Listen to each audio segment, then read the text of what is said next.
যে কোনো দিন উড়তে পারে পাক অধিকৃত কাশ্মীরে ভারতের পতাকা।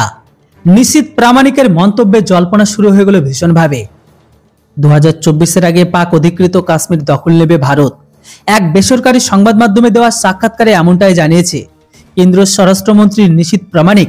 সাম্প্রতিক সময়ে লোকসভার শীতকালীন অধিবেশন কেন্দ্রীয় স্বরাষ্ট্রমন্ত্রী অমিত শাহ দাবি করেছিল পাক অধিকৃত কাশ্মীর ভারতের।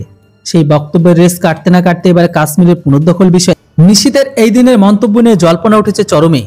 অমিত শাহের ডেপুটি নিশীথ সাফ জানিয়ে দিয়েছে যে কোনো দিন পাক অধিকৃত কাশ্মীরে উঠতে পারে ভারতের তেরঙ্গা।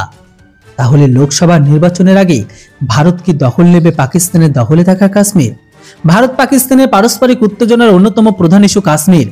চলতি লোকসভার শীতকালীন অধিবেশনে কেন্দ্রীয় স্বরাষ্ট্রমন্ত্রী অমিত শাহ বলেছিল নতুন বিলে পাক অধিকৃত কাশ্মীরের জন্য 24টি আসন থাকছে, কারণ পিওকে অকুপাইড কাশ্মীর আমাদেরই অংশ। এরপর প্রশ্ন উঠতে শুরু করে ভারত সরকার কি এবার তাহলে পাক অধিকৃত কাশ্মীর নিজেদের দখলে নেওয়ার পরিকল্পনা করছে? এদিন অমিত শাহের ডেপুটি নিশীথের দাবিতে ফের সেই বিতর্ক আরো একবার উস্কে দিল।